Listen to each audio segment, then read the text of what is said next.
भारत गौरव आचार्य श्री पुलक सागर जी गुरुदेव के प्रवचन और लेटेस्ट धार्मिक भजन व कार्यक्रम निशुल्क देखने व सुनने के लिए हमारे YouTube चैनल जीन शरणम मीडिया को आज ही सब्सक्राइब करें और सबसे पहले देखने के लिए बेल आइकन पर क्लिक जरूर करें। बच्चों से भारत की तस्वीर बनती है, बच्चों से भारत की तस्वीर बनती है और शिक्षकों से भारत की तकदीर बनती है। ये तकदीर लिखा करते हैं, आप तस्वीर बनाया करते हैं। आज तकदीर और तस्वीर दोनों मेरे सामने हैं। मैंने आपको यहां किस लिए बुलाया है? कोई ज्ञान देने के लिए नहीं बुलाया, ना मैंने आपको कोई संस्कार देने के लिए बुलाया है, क्योंकि मुझे लग रहा है आप सबको देखकर कि आप संस्कारित हैं। संस्कारित नहीं होते तो संत की सभा में आकर नहीं बैठे होते। आपका स्कूल भी संस्कारित है, आपके शिक्षक भी संस्कारित हैं, और आप जिस तरह से बैठे हैं उसे देखकर लगता है आप ही नहीं, आपके माता पिता भी संस्कारित हैं, जिन्होंने आपको ऐसे संस्कार। अपने माता पिता के लिए तालियां बजाइए। बहुत बढ़िया। तो मैंने तुम्हें ज्ञान देने को नहीं बुलाया, मैंने तुम्हें संस्कार देने को नहीं बुलाया, मैंने तो तुम्हें इसलिए यहां बुलाया है कि तुम मेरी बातों को सुनो और मेरी बातों को उन तक पहुंचाओ जो यहां नहीं आ पाए हैं। उन तक मेरे संदेश जरूर पहुंचाना, चाहे वो आपके घर में भाई बहन हो, चाहे घर में माता पिता हो, चाहे आपके ऐसे मित्र हो जो आज इस सभा में नहीं आए। जब भी मिलें तुम्हें मेरी बात उन तक जरूर पहुंचाना है। इसलिए मैंने तुम सबको यहां पर आमंत्रित किया है कि आप एक संत की वाणी को सारे जगत में पहुंचाने का प्रयास करेंगे। ध्यान रखें। मैं चाहूंगा अपनी बात कहूं उससे पहले कोई एक होशियार लड़का किसी भी स्कूल किसी भी क्लास का हो, खड़ा हो जाए। एक बच्चा को, डरो नहीं, मैं कोई आपसे परिचय करना चाहता हूं।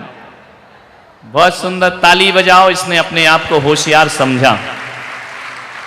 ये साहस है। मैंने प्रश्न कहा था कि एक होशियार बच्चा खड़ा हो। किसी ने अपने को होशियार नहीं समझा, उसने अपने को होशियार समझा।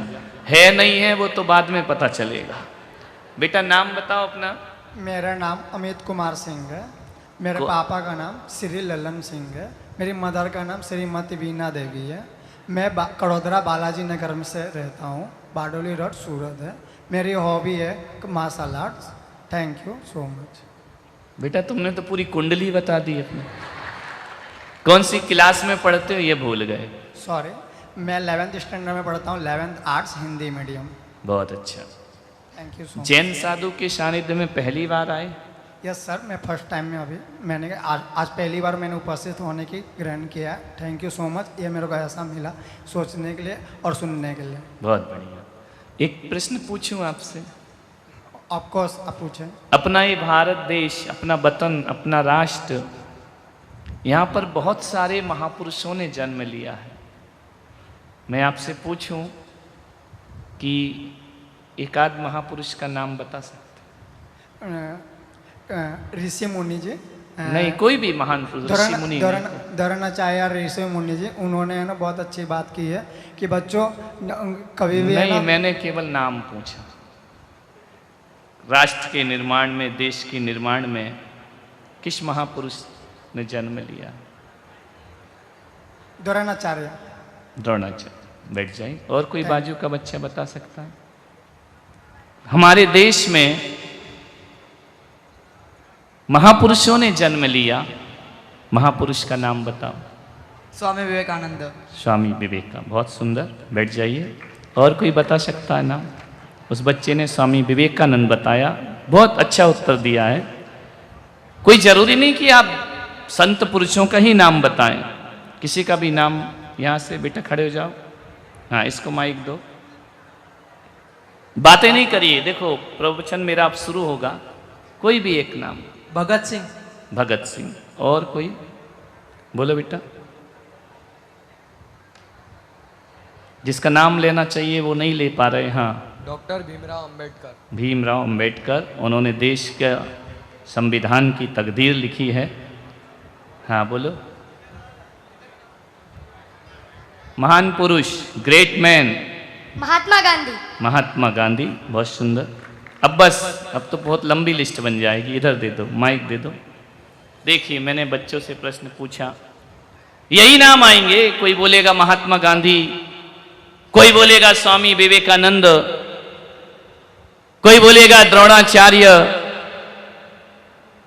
ऐसे महापुरुषों ने हमारे देश में जन्म लिया।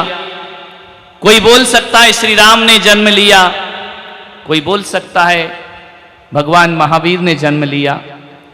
सभी बच्चों ने यह उत्तर मुझे दिए हैं, लेकिन मैं कह सकता हूं कि शायद आप समझ नहीं पाए।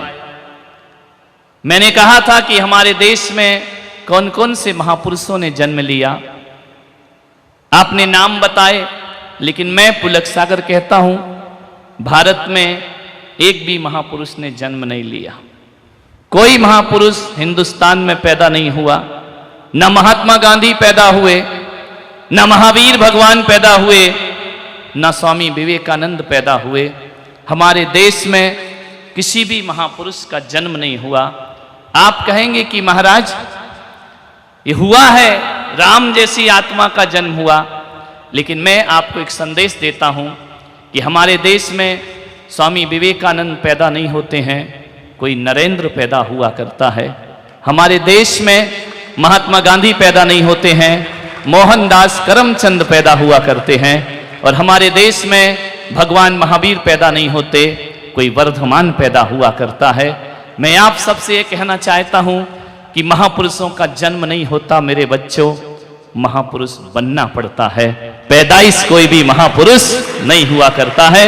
मोहनदास करमचंद गांधी पैदा हुए, लेकिन उन्होंने अपने जीवन में वह कार्य किए कि लोग उन्हें महात्मा गांधी कहकर के पुकारने लगे। नरेंद्र कोई पैदा होता है, वो आगे जाकर के स्वामी विवेकानंद बन जाया करता है। और कोई वर्धमान पैदा होता है, सारी दुनिया उसे भगवान महावीर कहकर के पूजने लगती है। तो जन्म से कोई भी महान नहीं हुआ करता है। इस धरती पर भारत देश में जो भी पैदा होता है वह जन्म से नहीं, कर्म से महापुरुष बना जाता है। जो आदमी कर्म करता है वो दुनिया में महापुरुष गिना जा। पहला पाठ मैंने पढ़ा दिया आपको कि जन्म महापुरुष का नहीं होता, महापुरुष पैदा नहीं होते हैं। महापुरुष अपनी प्रज्ञा, अपने विवेक और अपने ज्ञान से बनकर के दुनिया से जाना पड़ता है।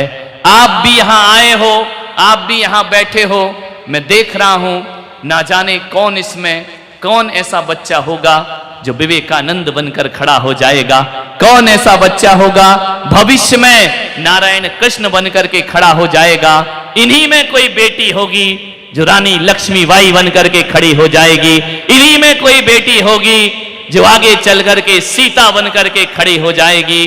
ध्यान रखना है, कभी ये महापुरुष भी आपके जैसे स्कूलों में पढ़ा करते थे, और कभी ये वो हैं जिन्हें सारा स्कूल पढ़ने को तैयार हो जाया करता है। विचार करिए, पहला सूत्र मैंने आपको दिया। क्या दिया पहला सूत्र? कि महापुरुष पैदा नहीं होते, महापुरुष बनना पड़ता है। बनने के लिए एक साधना करना पड़ती है, एक कर्म करना पड़ता है, एक पुरुषार्थ करना पड़ता है।